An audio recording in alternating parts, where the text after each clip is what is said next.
All right, and we'll wrap our day up with world number 18, Brooke Henderson, winner of the 2016 KPMG Women's PGA Championship at Sahalee Country Club.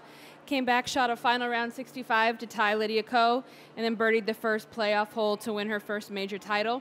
She also finished second to Danielle in 2017, made another amazing comeback in the final round to nearly force playoff. And you have an amazing KPMG record. You've played this 3 times, and the third time, your first appearance, you tied for 5th. That's you seem to like this place. Tell us about what it is about this tournament that seems to agree with you. Yeah, just coming here, the atmosphere is always amazing. You look at the grandstands surrounding 18, and it gets you really excited. And I got my first sponsor's invite here in 2015, and that really set up my whole career. Finishing 5th, it gave me a lot of confidence as a young player out on the LPGA tour, and since then, to have T5 as your worst finish and 3 times at a major championship is pretty cool. So hopefully this year I can continue that trend, keep positive energy going, and just kind of see what happens this weekend.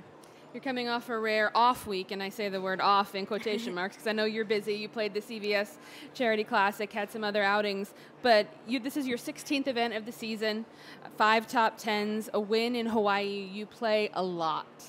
We've asked this before, but is that still something that seems to work for you, the constant playing schedule? Yeah, I really like it. And, last week was a little bit different. I didn't play in Arkansas, took a week off, was able to rest a couple of days, and then, went to the CVS Health Charity Classic the last 2 days, Sunday and Monday, and it was a lot of fun. My partners Keegan and Billy and I were able to defend there, which was really cool. And, it's a little bit different. It's a little bit exciting to, be able to play against the PGA Tour, the Champions Tour, and the best on the LPGA Tour as well. So, it's always a fun challenge, and they do so much amazing work, in New England there. So that's pretty cool. And, I think I love to play golf, and I love to play a lot of tournaments, and I think that it has definitely benefited a lot of the rankings and a lot of things that I received over the last few years since I've been turning pro, just to continue to play and try to, accumulate as many points and things as I can. Great. What were your thoughts on the golf course? You had quite a powerful pro-am group this morning with Condoleezza Rice and the other people, chairman of KPMG and Aramark. First off, what was that experience like playing with that firepower? And then what are your thoughts on the golf course as we go into tournament week? Yeah, it was amazing, showing up early this morning. I hadn't seen the golf course, and then to show up on the first tee and have Condoleezza standing there, Scott and Eric, it was really, really fun for us this morning. And, the golf course is incredible. It's beautiful. It is, quite wet just with all the rain that we received, and even this morning, more rain on top of that. But it's in really good condition, and I think it will set up for a very challenging and fun week for all of us. We'll open it up for questions. Raise your hand. We can bring a microphone. We'll start in the back row with Lisa. Let's stick with this golf course theme. What are the challenges? What are the keys? One thing I noticed this morning is that when we were hitting it well, we gave ourselves a lot of birdie opportunities, but when we missed a shot here, then it just led to more and more trouble. So I think you just got to play really smart. There's a lot of different holes that it would be really beneficial to be on the right-hand side or the left-hand side, but just knowing where the best angles into the greens are to avoid bunkers, to avoid overhanging trees. You just really got to, play your way around it. You got to hit certain shots, and you got to know where to hit it. And I think if you're playing well and things are going well, then, you're going to be able to shoot a solid round. But, when things start to go south, I think it'll be challenging for everybody.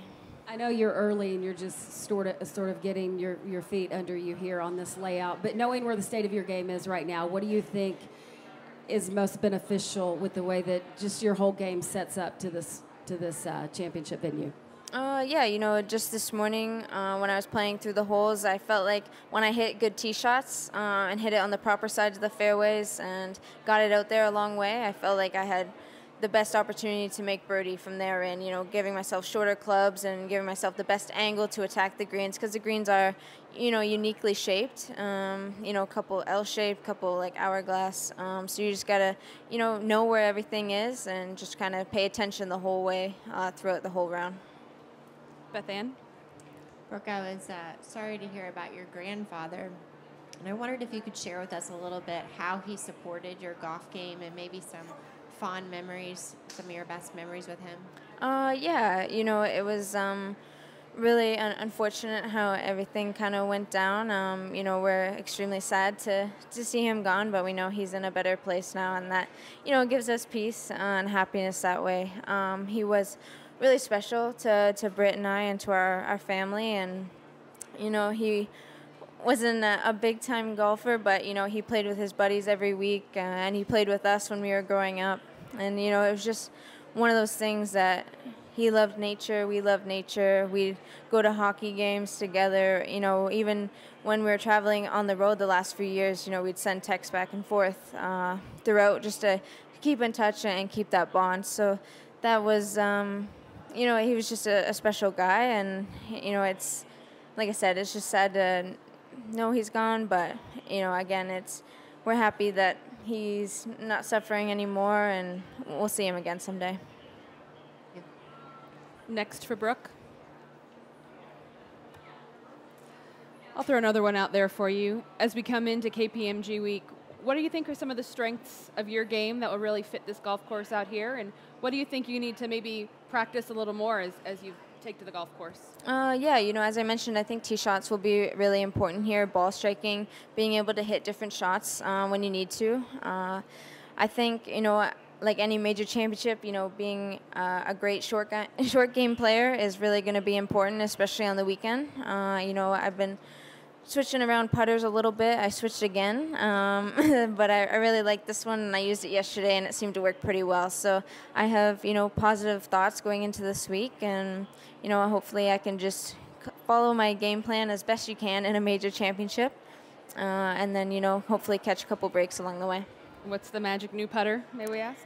It's similar to what I won my first LPGA Tour event with, just a newer version of the Crazy. So I'm excited for it. Great. Anything further? The back row again to Lisa. How much is your length an advantage this week, especially given the fact that this golf course has gotten even more water? Yeah, you know, I wasn't getting like any roll on my drives today, so pretty much where I hit it, that was all carry. And I think for the longer hitters and the ones that carry it a long way, it's definitely going to be really beneficial. You know, even to get past some of the corners on par 4 dog legs. The par 5s, you know, they're all 3-shotters. I don't think anybody can really get home in 2 on any of them.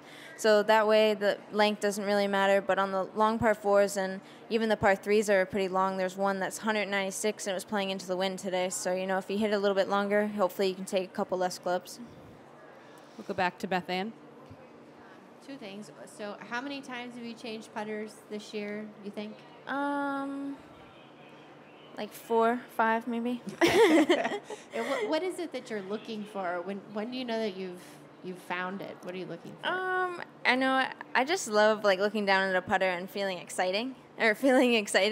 And I think to do that, I kind of have to switch a lot.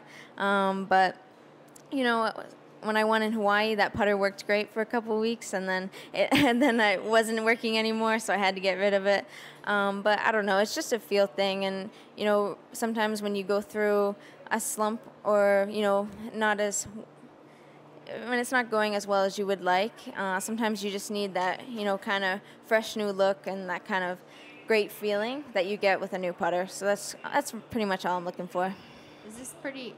I know you've switched putters in the past, but is this seems more than normal, or? Yeah, probably 2017 and the start of this year have been the most switches I've made. Yeah. Thank you. Anything further for Brooke? Well, thank you so much. Have a great week. We'll chat with you later. Cool. Thank you.